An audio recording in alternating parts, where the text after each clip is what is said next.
नमस्कार। मैं प्रवीण प्रियदर्शी। मेरे बगल में बैठे हुए हैं कमल वत्स जी, जो बेगूसराय के हैं। और आज मैं चर्चा करूंगा कि बिहार विधानसभा में जो एनडीए की जीत हुई है और महागठबंधन जो हार गई है, जनता ने एनडीए को जनादेश दिया है और प्रचंड बहुमत से एनडीए जीता है। और बेगूसराय की खासकर स्थिति देखा जाए तो 2 सीट महागठबंधन केवल निकाल सका 7 सीट में से, जिसमें मटिहानी और साहेबपुर कमाल सीट महागठबंधन की झोली में गया और बाकी के 5 सीट एनडीए के खाते में गए। तो इसका क्या वजह होगा और कारण क्या है कि इतनी तेजी से एनडीए ने अपनी बढ़त दिखाई है, और फिर महागठबंधन की क्या चूक रह गई और महागठबंधन के घटक दलों की क्या स्थितियां रही, क्या रणनीति रही, जिसके कारण महागठबंधन को करारी हार मिली है। तो इसी सब संदर्भ में हम कमल वत्स जी से बात करते हैं। तो सबसे पहले तो हमारे चैनल पर आपका स्वागत है। जी धन्यवाद। सबसे पहला ये हमको बताइए कि बिहार में फिर से नीतीश कुमार जो एनडीए की सरकार बनने जा रही है, अब ये तो तय नहीं है कि मुख्यमंत्री कौन होंगे, लेकिन एनडीए की सरकार पक्की है, यह तो दिख रही है। तो इस प्रचंड जनादेश के लिए आप क्या कहेंगे? जनादेश से उपयुक्त एक शब्द है जो मेरे नजर में है, यह जनादेश चुनाव आयोग का है। अच्छा, तो यानी आप क्या मतलब इशारा ये है कि यहाँ वोट चोरी हुई है? नहीं नहीं, हम वोट चोरी नहीं कह रहे हैं, चुनाव आयोग का हम स्पष्ट नाम ले रहे हैं। ठीक है।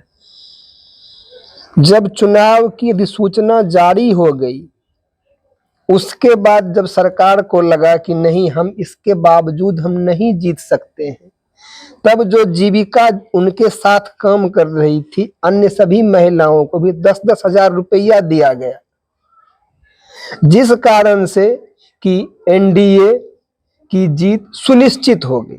यानी जीविका दीदियों के चलते एनडीए की जीत हुई। जीविका दीदी नहीं प्रवीण जी, 10 हजार रुपये जो नगद कुछ दिन पहले रिश्वत दिया गया अपने महिलाओं को कि आप हमको वोट दीजिए, उन महिलाओं ने अपने विवेक का इस्तेमाल नहीं करके वो जो दैनिक नहीं मासिक वेतन भोगी हैं, जिनको कि कुछ पैसे दिए जाते हैं हर मंथ, उनको उनकी उचित पारिश्रमिक नहीं देते हुए सरकार ने कुछ प्रलोभन देके उनको 10 हजार देके उनसे उनका वोट ठग लिया।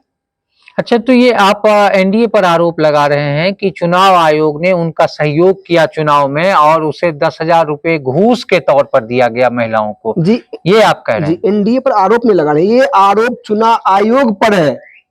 चुनाव आयोग जो है इसमें मिली भगत चुनाव आयोग की हो। एनडीए का जो गठबंधन बनाया गया है दलों के साथ साथ, चुनाव आयोग भी उस दल के साथ एक दल के रूप में काम किया। यानी ज्ञानेश कुमार जो है वो एनडीए के साथ मिलकर के बिहार में एक तरह से घटक दल है, चुनाव आयोग नहीं है। जी जी। और आचार संहिता का खुल्लम खुल्ला उल्लंघन आप मान रहे हैं? जी, पूरी तरह से। अच्छा, तो एक चीज ये बताइए कि उसके बावजूद भी आपके जैसे बेगूसराय की मैं चर्चा करना चाहूंगा, तो बेगूसराय में जो लेनिनग्राद जिसको कहते हैं तेघड़ा विधानसभा, उसमें पिछली बार भी प्रचंड मतों से रामरतन सिंह जीते थे।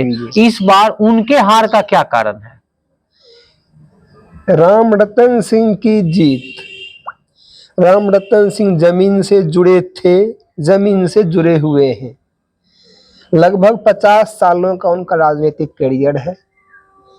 अभी जो लोग करियर कर रहे हैं वो जन सेवा करते आए हैं, सुबह से लेकर शाम तक जनता के बीच में थे, विधायक थे, उस समय भी उपलब्ध थे और अब आगे भी उपलब्ध रहेंगे ही।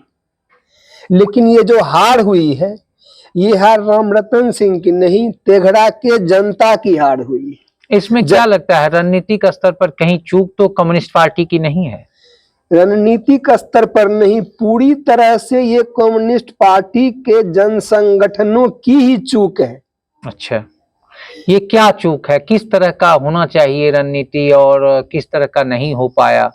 जी, इस संदर्भ में हम आपको बताना चाहते हैं कि शुरू में तरुण बाल संघ नाम का एक संस्था हुआ करता था, जो कि नवोदित बच्चों को, जिनकी उम्र 14-15 साल होती थी, उनको संगठन के माध्यम से पढ़ाई, खेल, इन सभी माध्यमों से अपने में जोड़ता था।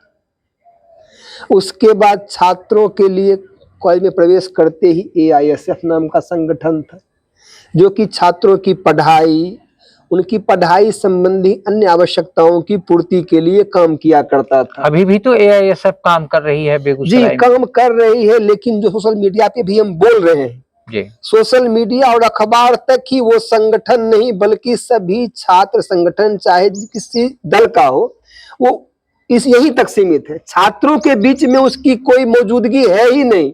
छात्रों की समस्या से उन संगठनों का कहीं कोई वास्ता है ही नहीं, जो हकीकत है। यानी छात्र के जो मूल समस्या है उससे एआईएसएफ दूर चली जा रही है। जी, पूरी तरह से दूर चली गई है। नहीं तो क्या ऐसा हो सकता है कि हम लगभग 7-8 साल से दिनकर विश्वविद्यालय की चर्चा कर रहे हैं, हमारे छात्र 1000-2000 रुपये कॉलेज के स्टाफ को दे के अपना काम दरभंगा से करवा रहे हैं, और आज तक विश्वविद्यालय के नाम पर जो नेता बने, चाहे किसी दल के हो, उन्हें छात्रों को ठगा ही है। तो अभी और क्या कारण हो सकता है? कम्युनिस्टों के चूंकि सुपड़ा साफ होने की बात हो रही है कि कम्युनिस्टों का, जैसे बखरी भी हार गए आप, 3 सीट आपके पास थे, बछवाड़ा सीट दिया गया सीपीआई को और तेघरा सीट दिया गया, तीनों के तीनों सीट आप हार गए, इसकी और क्या वजह हो सकती है? हमारे जो जंग संगठन थे, एआईएसएफ छात्रों का, एआईएफ नौजवानों का, महिलाओं का संगठन, इप्टा, इन सभी संगठनों को हमने हर बार देखा है, हर वार्ड में, हर पंचायत में, हर जगह जाके अपने नेता के लिए वोट मांगना, काम करना। और अन्य दिन भी ये संगठन अपना कुछ न कुछ प्रोग्राम सब जगह किया करते थे। और विगत लगभग 10 सालों से, अब क्या हो गया, क्यों नहीं होता है काम? 10 सालों से नेताओं को भी चाहिए कि उनके जो पीछे लगे रहते हैं वैसे लोग ही, और वैसे लोगों को चाहिए नेता से मिल लिए, कभी कार्यक्रम कुछ करवाना है, आगे पीछे करके कुछ लोगों को इकट्ठा किए, कार्यक्रम पूरा कर लिए, ये तीसरी रेवाखंडे सप्तमो अध्याय समाप्त, प्रसाद वितरण हो गया, कार्यक्रम पूरा हो गया, चलो भाई, संगठन का कोई काम करते ही नहीं कोई आदमी। तो अब क्या होगा? क्या कम्युनिस्ट विचारधारा ही धीरे धीरे करके बेगूसराय से खत्म हो जाएगी? बेगूसराय का कार्यानंद भवन अब दूसरे भवन में, आनंद भवन में कहीं बदल तो नहीं जाएगा? जो नाम ही प्रवीण जी है, कार्यानंद जी, जो शर्मा जी थे, कार्यानंद शर्मा, जिनके नाम पे भवन का नाम रखा गया, उनका नाम था कार्य आनंद। जी, आपने पूरी तरह सही कहा, कार्य तो नहीं हो, लेकिन आनंद वहां हो रहा है। लोग बैठ के, रामविलास जी खाना बना रहे हैं, लोग खाना खा रहे हैं, सुबह से शाम होती है, बातें ऐसे ही तमाम होती है। नई पीढ़ी को जोड़ने के लिए कम्युनिस्टों ने क्या किया? आज तक जो कम्युनिस्ट के नेता हैं, सूर्य नारायण सिंह के बाद की जो स्थिति हम देख रहे हैं कि वही पिछले 30 वर्षों से नेता है, और लगातार जब भी कोई चुनाव होता है, वो विधानसभा का हो या लोकसभा का, सब में वही 1-2 लोग चेहरे नजर आते हैं जो कि फिर से खड़ा हो जाते हैं। तो इस संबंध में क्या कहेंगे कि क्या नेतृत्व जो है इसी तरह से चलती रहेगी या फिर नए लोगों को जोड़ने की भी योजना है? राजनीति में जो अन्य दल कर रहे हैं वही रोग या कोढ़, सही शब्द होगा, कम्युनिस्ट पार्टी को भी लग चुका है। दूसरी पीढ़ी के नेताओं को आगे बढ़ना देना ही नहीं चाहते हैं ये लोग भी। अच्छा, मतलब नई पीढ़ी को आने नहीं देना चाहते हैं। जैसे कि हमने देखा था, सुना था कि रामेश्वर दा एमपी बने, सॉरी एमएलए बने थे बरौनी से बने से। थे। जी जी। दूसरी बार वो नहीं खड़ा हुए, बोले नहीं, हम नहीं, अगले साथी को मौका देंगे। जी जी। जब शकुंतला जी आई तो शकुंतला जी ने खुद चयन किया था, हम नहीं, शिवदानी बाबू खड़े होंगे, उनको खड़ा किया था, वो चुनाव लड़े थे। और ऐसे ऐसे नौजवानों को, जो एक पत्रकार थे, उस पत्रकार को कम्युनिस्ट पार्टी ने बुला के मटिहानी से खतर के विधायक बनाया। आज वो दम्भी पत्रकार पता नहीं क्या क्या बोल रहे हैं, वो भूल गए कि हम कहां से आए थे, कहां की पैदाइश, हमने क्या क्या किया, इस पार्टी ने हमारे लिए क्या किया, उस बात को वो भूल गए। जिस कामदेव सिंह की उस तस्कर सम्राट से लड़ते हुए पार्टी के साथ में शहादत दी, उस शहादत को वो भूल गए। हाँ सही है कि हमारे साथियों ने बहुत, लेकिन चाहिए था मुझे कि वैसे साथियों को जो दूसरी पीढ़ी के थे उनको आगे बढ़ाते, जिससे कि पार्टी मजबूत होती। जिस हिसाब से आप बात कर रहे हैं उस हिसाब से तो वैचारिक रूप से ये चीज ये तो मेल नहीं खाते हैं। सूर्यकांत पासवान हो, चूंकि वो भी एक बार रह चुके हैं, और आपके रामरतन सिंह भी रह चुके हैं बछवाड़ा से, वो अवधेश राय भी लोकसभा भी लड़ चुके हैं, कई बार विधानसभा भी जो जीत चुके हैं। तो फिर तो उन लोगों को तो चाहिए कि पार्टी को कि उन लोगों को साइड करके और नए नेतृत्व को वहां चुनाव लड़ने के लिए देता। ये तो गलती आपके हिसाब से हो रही है। जी नहीं, पार्टी को नहीं चाहिए, उन तीनों को चाहिए था कि हमारे जो दूसरे साथी हैं उनको आगे, साथी आप खड़ा हो, आपके पीछे हमें साथ साथ चल के तब पार्टी के लिए और बेहतर होता, पार्टी और आगे हमारी जाती। तो ऐसा क्यों नहीं इन लोगों ने किया? बस वही दूसरे पार्टी का जो हम शब्द लिए कोड, क्योंकि वही मतलब बन चुका है, सत्ता सुख के चलते ये लोग छोड़ नहीं रहे जी, हैं। बस मोह। तो कम्युनिस्ट पार्टी जिस समय स्वतंत्रता आंदोलन के बाद जब आजादी हुई, आजादी के बाद जो पहला चुनाव दूसरा चुनाव हुआ, उस समय जो पार्टी के सदस्यों की स्थिति थी, विधानसभा में जो उपस्थिति थी, वो धीरे धीरे घट करके आज की स्थिति है कि आपकी जो सीपीआई की बात में खासकर करूंगा कि सीपीआई अब राष्ट्रीय पार्टी भी नहीं रही, राष्ट्रीय का भी दर्जा उससे छीन लिया गया। अब इस बार की क्या स्थिति, आगे की क्या रणनीति रहेगी, कम्युनिस्टों को क्या चाहिए कि वो किस तरह से डेवलप करे? अभी जो आपने सवाल पूछा उस सवाल में ही उसका जवाब नहीं था। जी। आपने जो कहा कि गठबंधन ये वो, कम्युनिस्ट पार्टी को इस बार भी चाहिए था कि अपने नेताओं को जहां जहां हम चुनाव नहीं लड़ रहे थे वहां के साथियों को बुला के पूरे क्षेत्र में जहां लड़ रहे थे वहां लगाते। जी। लेकिन हम लोग बस एक युवराज के भरोसे रह गए कि वो आएंगे वही हमारे नैया पार लगाएंगे। बिल्कुल बिल्कुल, तो आखिर तक हम उन्हीं के भरोसे रहे और हमारे सभी साथी हाथ पर हाथ धर के प्रार्थना करते रहे कि हे गोविंद पधारो, हमारी नैया तुम पार लगाओ। तो ये तो हुआ नहीं।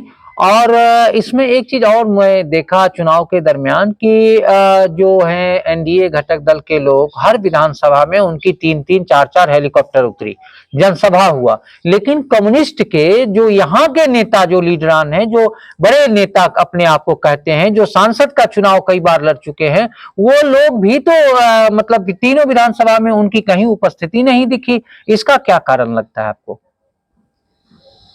आपको तो मैंने पूर्व में ही कहा कि सब लोग बस एक ही आदमी के भरोसे बैठे थे कि वही आएगा और जो हमारा जातिगत वोट है वो हमको दिलवाएगा और हम जीत जाएंगे। अब आगे की क्या रणनीति होगी?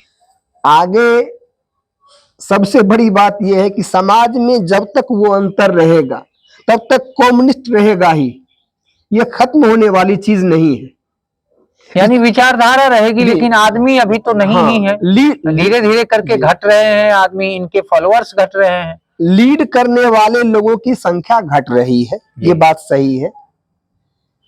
फॉलोअर्स घटते बढ़ते रहते हैं, लेकिन इनको अगर कोई वैसा व्यक्ति मिलता है जो सही से काम करके, चाहे एटक हो या लाल सेना हो या महिला संगठन हो, इन सबों को अगर जिंदा करने के लिए शुरुआत करता है तो निश्चित रूप से पार्टी हमारी ग्रो करेगी। पहले के चुनावों में हम जो देखा करते थे, एक पंचायत में पहले युवा साथी जाते थे, उनके पीछे महिलाओं का संगठन था, उसके बाद हमारे इप्टा के साथी वहां कार्यक्रम करते थे, तत्पश्चात वहां हमारे जो प्रतिनिधि हुआ करते थे, जो उम्मीदवार खड़े थे, वो वहां जाते थे। और स्थानीय जो साथी थे वो हर समय बूथ में, एक बूथ में अगर 500 मतदाता हैं तो 500 में से 150 की टोली अलग अलग अपने लिए छांटते थे कि ये भैया ये 50 आपके जिम्मे है। उस एक व्यक्ति का काम था उन 50 साथियों से डेली मिलना कि हो सब ठीक ठाक न, ध्यान छो न, सब ठीक ठाक छो, परिवार में सब कुशल मंगल न। और हम लोगों ने अपने आप को और पार्टियों की तरह उससे काट के अलग कर लिया है। जो औरों में खासियत नहीं थी वो हमारी खासियत ले रहे हैं। चाहे सुरेंद्र मेहता जी ही हो, वो कम्युनिस्ट पार्टी के कार्यकर्ता रहे हैं, और उनको पता है जो बछवाड़ा से इस बार चुनाव जीते हैं, उनको पता है चुनाव कैसे हम लड़ते थे। वो उसी आचरण से चुनाव आज भी लड़ रहे हैं और वही उनका बेस बनाया हुआ जो कि आज भी चुनाव वो आसानी से जीत रहे हैं और हम लोगों ने उसको छोड़ दिया है।